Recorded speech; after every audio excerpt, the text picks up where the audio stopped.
Okay guys, let's look at lesson 6, standard form. So standard form, f of x equals ax squared plus bx plus c, where a cannot equal to 0. Keeping in mind that f of x is just another fancy way of writing y is equal to ax squared plus bx plus c. So my y value, or this means the value of the function at x, any x value. So it's just sort of a fancy way of saying what is y. Now, we're calling this standard form here, ax squared plus bx plus c, and I know this other one I've been calling vertex form, x minus p squared plus q. And you're actually in grade 12, we're going to switch that to y equals x minus h squared plus k. I don't know why in grade 11 they call it p and q.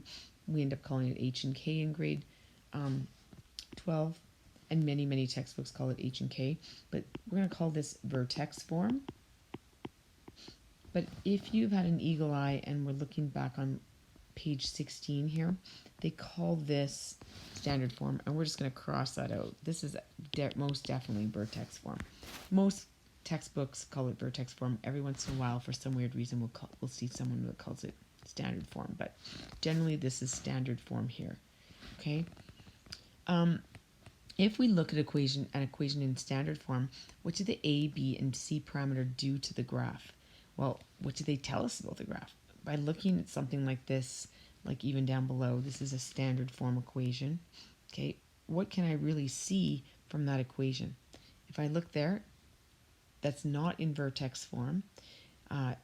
Would it tell me about the axis of symmetry? No. I can't tell what the axis of symmetry is from that graph, y equals x squared plus 6x plus 5. Can I tell the direction of opening? Yes, I can, because my a value is greater than 1. Or sorry, greater than 0. Positive, okay? A is positive. Can I tell what the y-intercept is? Actually, I can, because if I look down below, if I say y is equal to, if I want the y-intercept, I let x equal to 0, right? So y would be 0 squared plus 6 times 0 plus 5. So y would be equal to 5. And that's my c value, okay? The c value is the y-intercept. Okay, because of course if we look at if we get rid of the x's, basically, right? If x's are gone, y is equal to 5. Okay? Can we tell what the vertex is? No, not in that form. Can we tell what the maximum or minimum is? No, not in that form. So the only thing we can really see in this form is we can see the direction of opening and the y-intercept. Okay? Those aren't totally useless values, but the standard form does not tell us near as much as the vertex form, where we can get the axis of symmetry, the maximum, the minimum, the direction of opening, the vertex, etc. However, one thing that we can get from down here, from this equation, is we can get the x and y intercepts really quickly. So identify the following: the direction of opening. I know that my graph is opening up, okay, because a is equal to 1, which is positive. The coordinates of the vertex, I don't know those yet, okay, but let's see. There's another way we can probably find them. Max and min, I don't know those yet. The equation of the axis of symmetry, nope. X-intercepts and y-intercept. Yeah, I can find the y-intercept in 2 seconds. Y is equal to 0 squared plus 6 times 0 plus 5. And some of you might have done it even without writing this out. Y is equal to 5. That's gone, that's gone. My y-intercept is 5. So let's plot that. 1, 2, 3, 4, 5. There's that y-intercept. I also can figure out really quickly my x-intercepts. How do I do that? I'm looking at making y equal to 0. When y is equal to 0, okay, let's just kind of separate this. When y is equal to 0, we've got x squared plus 6x plus 5 equals 0. I'm just going to rewrite it. What do we do to solve this on the other side? Well, this is grade 10. This is the factoring. So I want a product of 5. Okay, if I want a product of 5 with a sum of 6. So that's going to be 5 times 1 is the only thing I can multiply to give me 5, and I can get a sum of 6 by adding those up. So therefore my factors are x plus 5 and x plus 1, right? And those are all equal to 0. Now, what I've really got is I've got two separate equations here. We've got x plus 5 equals 0 and x plus 1 equals 0. So for this equation, let's take, I'm going to solve for x by moving over a 5, becomes a negative 5. I'm going to take the x, moving over the 1 to subtract 1. So x is equal to negative 5 and x is equal to negative 1. So there's my two equations right there, my two x-intercepts. So let's plot those. I've got a negative 1 and a negative 5. Okay, now if I want to find my vertex, I know that my vertex is in between. All these points are symmetrical. So if I've got my two x-intercepts, guess where my vertex is? It's going to be right here. No, right down there. Okay, there's my vertex. That's the equation x equals negative 3. So now I've got that. We knew the direction of opening. We knew, we found the x and y intercepts. I know the domain, right? We know the domain for this graph is going to be, what are they? The domain is always the set of all x's such that x is all real numbers. I need to figure out my minimum in order to find my range. So, but I've got the domain. I've got the equation of the axis of symmetry. And now how to find the coordinates of the vertex? Well, what I can do to find my vertex, I already know that my p-value is 3, right? My x, or sorry, negative 3 rather. Let's move that over. My vertex, my x value is negative 3 of my vertex because it's somewhere along this line, right? I don't know, it's going to be like this or like this, right? So I just need to figure out where it is along that line. How to do that? How to find the vertex? Let's take a look. If I know my x value is negative 3, I'm going to solve for y. I'm going to go negative 3 by substituting in negative 3. When x is negative 3, I get negative 3 squared plus 6 times negative 3 plus 5. Okay? So if I want to find that vertex, I know I'm going to let x equal negative 3 and solve for y. So I'm basically substituting my p-value and getting my q-value. So we get y equals 9 minus 18 plus 5, right? Negative 3 squared is 9 minus 18. So 9 minus 18, that's a negative 9. Negative 9, right? Y is negative 9 plus 5, which is negative 4. So there is my vertex. Negative 3, negative 4. Negative 3, negative 4, right down here. So there's the vertex. I also know if I wanted to find a couple of other things, I know that these points are symmetrical. So this point here being 3 away, there's going to be another point right over there that's also 3 away. So now I've got my 5 points. I can sketch this graph like that. No. Okay. I've got the coordinates of my vertex. I know my range now. My range is going to be the set of all y's. Let's write that bracket a little nicer. The set of all y's such that y is greater than or equal to negative 4.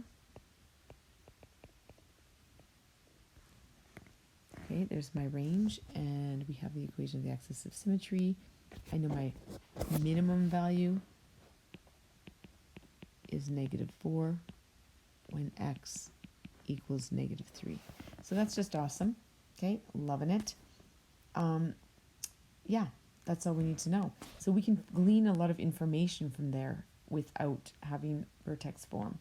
Okay, but we need to know how to factor. Factoring doesn't always work, but it often works. Okay, usually. And there's a trick or two on the next unit that we're going to use when we can't factor to find the x-intercepts. Let's look, so that's question A. Let's look at question B. For this one, I'd like to use a graphing calculator. So why don't you, I'm going to pause the video and you can clear your graphing calculators. Okay? Okay, so let's enter y equals negative x squared plus 2x plus 3 in our graphing calculators.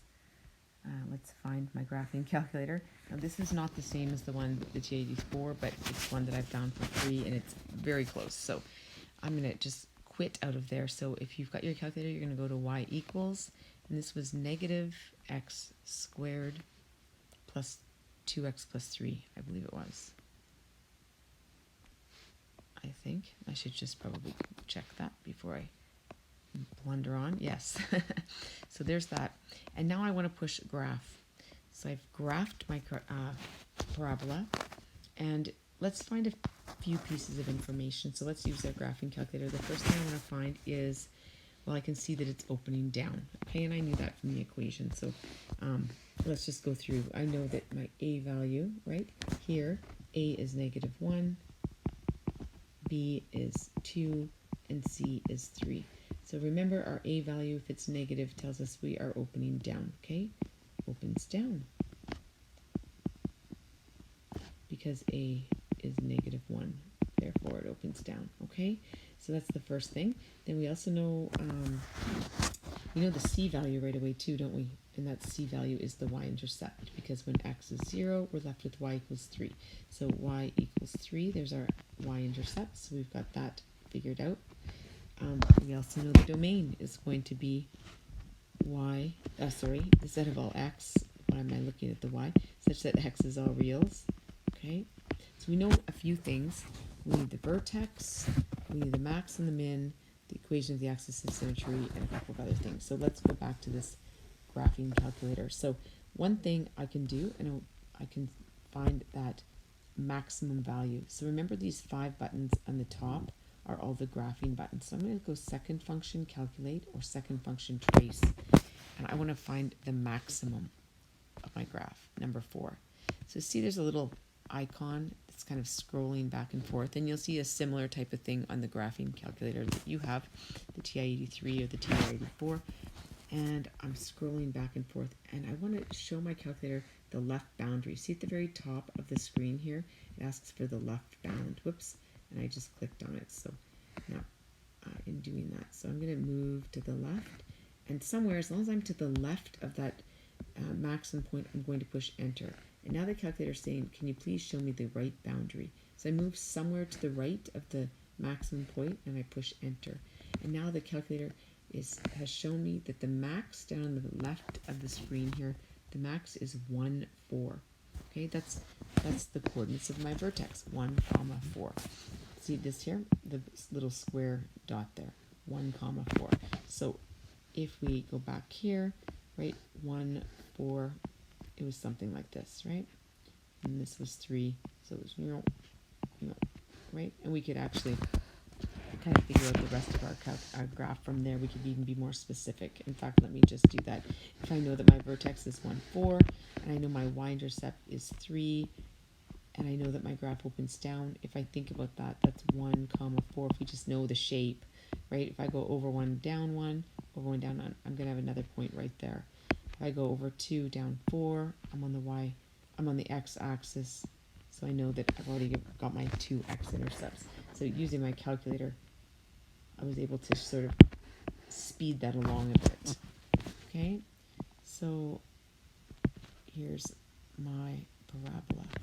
And our vertex, what was that? Our vertex is 1, 4. So our vertex is 1, 4. Therefore, I know automatically that my equation of my axis of symmetry is x equals 1 or x minus 1 equals 0. I also know the maximum is equal to 4 when x equals 1. I figured out by graphing that my x-intercepts, x is equal to -1 and positive 3. What else do we need? Oh, we need our range, the set of all y's, such that y is less than or equal to 4. Okay, oops, I'm kind of writing there. And so, whoops, I'm bopping around. So I think we've got everything. Direction of opening, coordinates of the vertex, max and min, equation of axis of symmetry, x and y intercepts, and domain and range. And we did that one with our graphing calculator. Okay. Okay, let's try this next question with the graphing calculator as well. What I want to do is I want to input this equation. So let's read it really quickly. It says a frog sitting on a rock jumps into a pond. The height h in centimeters of the frog above the surface of the water as a function of time, t in seconds since it jumped, can be modeled by this function. H at t is -490 t squared plus 150 t plus 25. Where appropriate, answer the following questions to the nearest tenth. So any rounding I'm going to do to one decimal place. Graph the function. What is the y-intercept? What does it represent in this situation? So let's try graphing this function. I'm going to use my graphing calculator. Y equals negative 490 x squared plus 150x plus 25. So we're just going to plug that in. I'm going to go back into y equals, and I'm going to clear this prior equation. I'm going to enter a negative. Now note, you can't use the minus sign here, because if I just try go minus x and triangulate graphing, it won't show up, okay? I have to use the actual negative sign. Okay, if I just y equals negative x and graph, there's my line, okay? That's a linear function. That's not this one. This is y equals negative 490 x squared plus 150x, and it's plus 25, okay? So if I hit graph, I see a really wonky looking set of lines. It almost looks like two parallel lines, but that's actually my parabola. It's just that the window is kind of wonky. So right now my window is a standard window. My x minimum is negative 10. My x maximum is 10 with a scale of 1. And what that means is my minimum x value is negative 10. Okay, and my maximum x value is 10, was 10. I think I just bumped this. And our scale is 1. So what happened is we've kind of got a wonky window. What we can do is we can change the window. If I look at the actual graph here, let's go back to this. If I look at the graph, a really good window would be from 0 to 0.5, right? That's 0.5 right there. And it looks like the scale that they're going by, if this is 0.1, half of 0.1 is 0.05. So they're using a scale of 0.05, right? And how did I get that? I know that half of 0.1. So if I took 0.1, a tenth, and divide it by 2, I'm going to get 0.05, okay?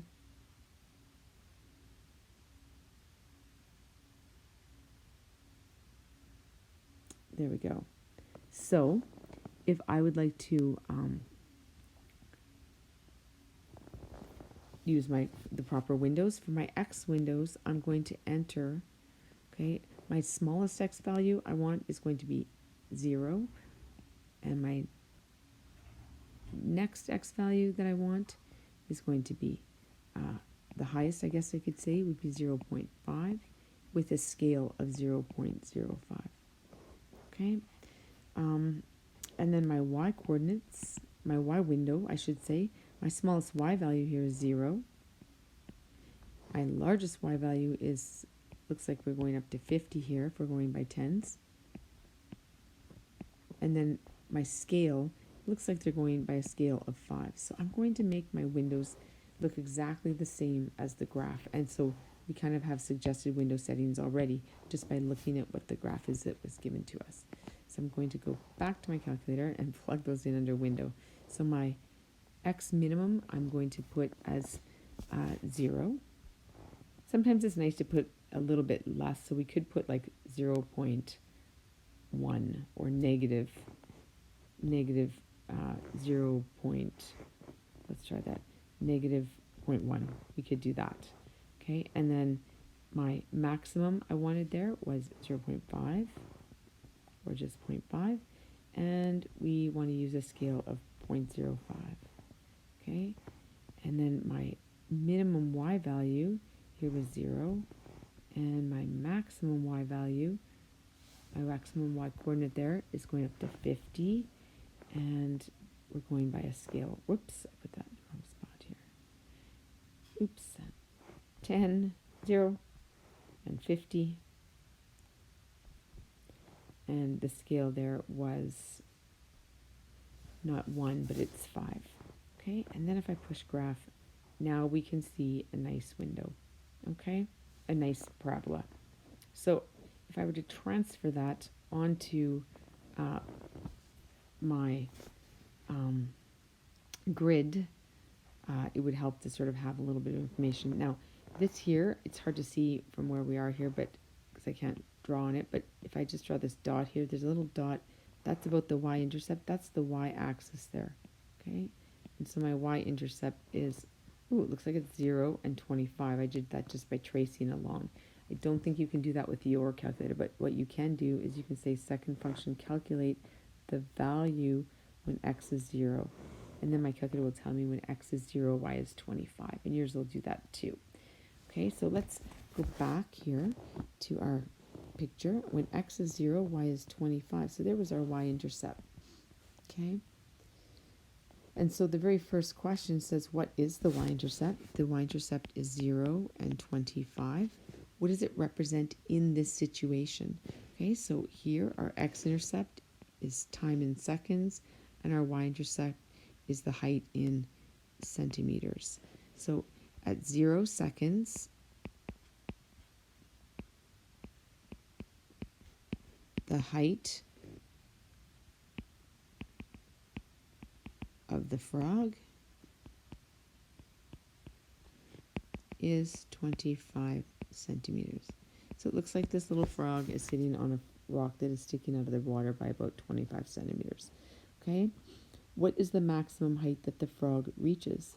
So before I try sketching this on my grid, on this graph here, I'm going to go back to my calculator. I'm going to find that maximum. Second, calculate the maximum. That's number 4. So we just did that in the last question. So second function, calculate it, or second function, trace. I want to find the maximum. That's number 4. It says at the top of my graph here, it asks for the left boundary. So I want to be somewhere to the left of the maximum.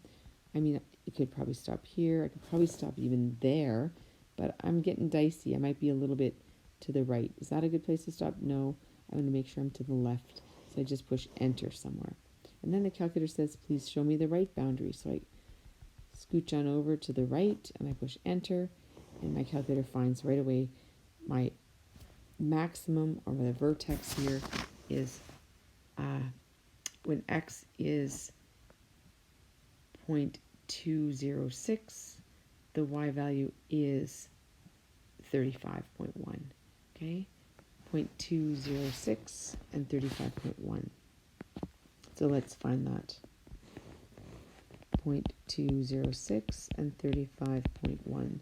So on this graph, 0.206, somewhere around between 0.2 and 0.3, a little bit just past the 0.206, and 35.1 right around there, I would say.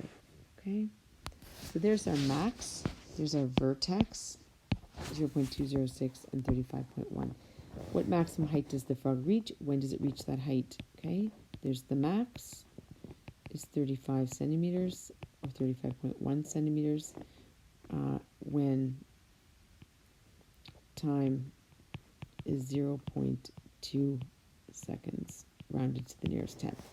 Okay.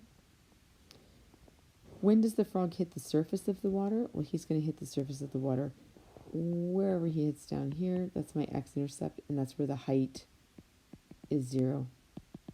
Okay, so let's go back to our graph, our graphing calculator, and what I want to do is I want to find this value over here. So to find that, I have to find my x-intercept, which is second function calculate. I want to find the number 2, what's called the zeros, because I'm looking at when my y value is 0, what is x? And again, my calculator says, what's the left boundary? I go to the left of my x-intercept, I push enter. I move to the right, I push enter, and there is my, I think something might have not gone on super well there. Hold on. My y value should be 0 here. So let's try that again. Let's find the number 2, the zeros. We need a left boundary. And then we need a right boundary.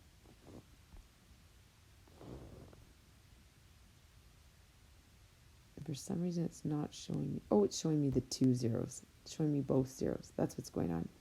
So one of my zeros over on the left, which is has no meaning in this question, over to the left of the grid here, this one over here was negative something, and the one on the right is 0.4259. Okay, so this one over here is 0.4259. 0.4259. Okay, and so, yeah, the one on the left was over here somewhere, which was negative something, and that doesn't have any relevance for this question. So, yeah, I was wondering what was going on. I don't use that calculator a ton, so I was like, what's going on? Okay, so let's just quickly draw the sketch. And there we have our sketch, and I know that the vertex here is 0.206 and 35.1, so I'm just going to put that. Could round that to 0.2. When does the frog hit the water? The frog hit the water at 0.4 seconds. At time 0.4 seconds. Okay, what are the domain and range in this situation? So for this situation, clearly the height of the frog cannot be negative. So my lowest height is 0 and the highest height is 35.1. Okay, and time cannot be negative as well. So my lowest time is 0 and my highest time is 0.4 or 4259, but if we round to the nearest tenth. Okay, so the domain, we're going to write the set of all x's such that x is between 0 and 0.4. Okay, and the set of all y's such that y is between 0 and 35.1.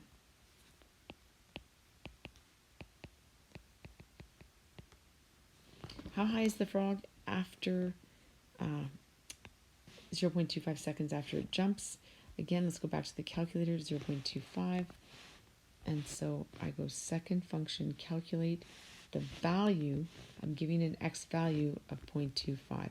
So when x is 0.25, the height of the function is 31.875, so 31.9. 31.9 centimeters is the answer there. Okay, so I hope that helps.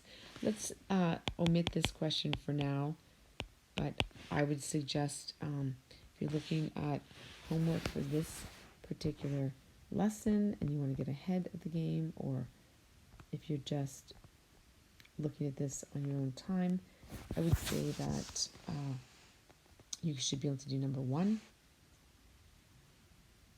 Number 2, I would suggest at least maybe 2B.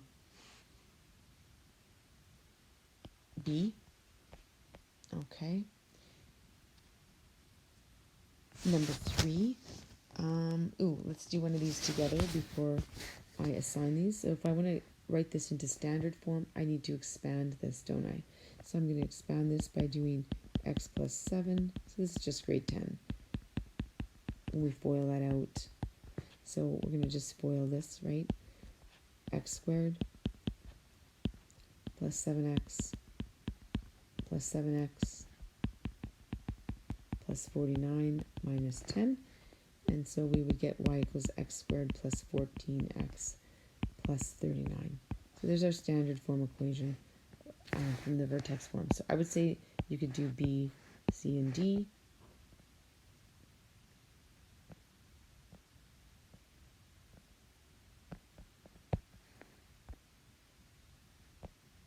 Don't worry about that one for now. I would try number 6 with your calculator. And maybe number 4A. Okay, so hopefully that gives you something to go on. Thank you so much.